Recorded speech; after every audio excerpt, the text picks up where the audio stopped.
Olá, bom dia. Começa aqui mais uma edição do Eldorado Expresso, trazendo para você os principais destaques das plataformas do Estadão nesta terça-feira. Oi, Carol, bom dia. Bom dia, Heisen. Bom dia a todos. Seguimos aqui, cada um da sua casa e de olho, primeiramente, no Rio de Janeiro. Uma grande operação que está sendo realizada hoje no Rio de Janeiro pela Polícia Civil e também pelo Ministério Público Estadual contra o Escritório do Crime, uma milícia que age na zona oeste do Rio de Janeiro. São 4 mandados de prisão e 20 de busca e apreensão. E a investigação atinge pessoas que seriam ligadas ao ex-capitão do BOPE, Adriano Magalhães da Nóbrega, que foi morto este ano, no mês de fevereiro, pela polícia na Bahia. Ele estava foragido.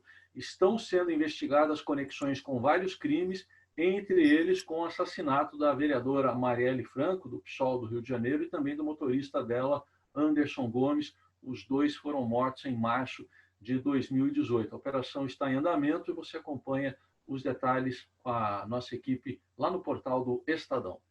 Antes resistentes, integrantes do Centrão mudaram de lado e agora apoiam o adiamento das eleições, o que abre um caminho para a mudança de data para novembro.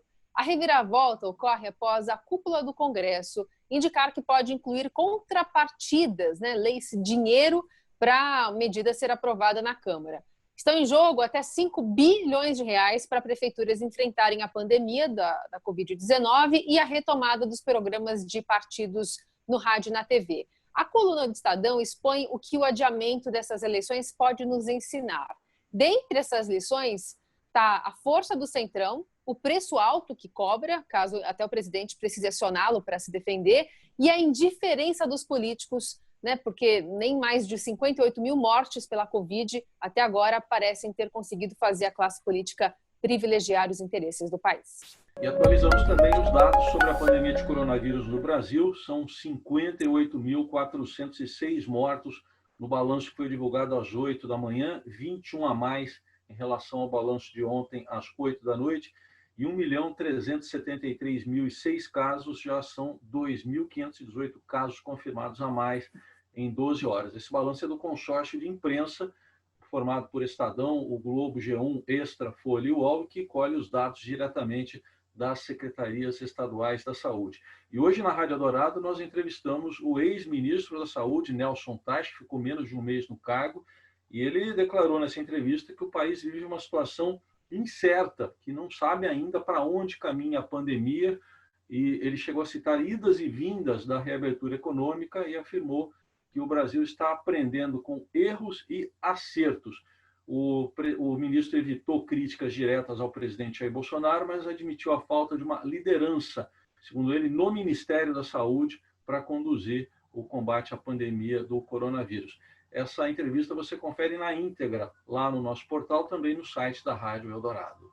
A taxa oficial de desemprego no Brasil subiu para 12,9% no trimestre encerrado em maio, atingindo 12 milhões e 700 mil pessoas. Os dados da PNAD contínua apontam ainda o fechamento de quase 8 milhões de postos de trabalho em relação ao trimestre anterior. Pela primeira vez, menos da metade da população em idade de trabalho está ocupada. Outro dado, esse do Ministério da Economia, também dimensiona o tamanho da crise, já que foram perdidos quase 1,5 milhão de postos de trabalho desde o início da pandemia. Há uma expectativa para hoje o governo anunciar a prorrogação do auxílio emergencial. E, ainda inspirados em caminhoneiros, estamos de olho nos motoboys que organizam uma greve contra aplicativos de entrega. Isso amanhã. Eles reivindicam desde a taxa fixa de entrega por quilômetro rodado até equipamentos de segurança contra a Covid-19, como máscaras e luvas. No esporte, destaque para uma reportagem muito curiosa que a gente convida você para ler lá no portal do Estadão sobre o novo anormal. Não é o novo normal, o novo anormal, é assim que destaca o título, no futebol. Então tem histórias aí mundo afora bem interessantes, por exemplo, na Inglaterra e na Alemanha, times de futebol vendendo ingressos para os torcedores, mas eles não podem entrar a jogos, são sem público, mas eles podem colocar a foto deles lá no estádio, sentados ali nas cadeiras para assistir por meio das fotos os jogos. Tem torcedor que subiu na laje para assistir jogo de futebol na Síria e na Albânia, Em Portugal tem histórias de torcedores que alugaram a casa de uma vizinha a um estádio para ver o jogo à distância do time do coração. E ainda placares inusitados, como um 10-1 no Campeonato Russo, porque o time que tomou 10 gols mandou meninos de 17 anos para jogar, porque o time principal tinha vários jogadores com coronavírus. Enfim, muitas histórias que se acompanham lá no esporte do Estadão.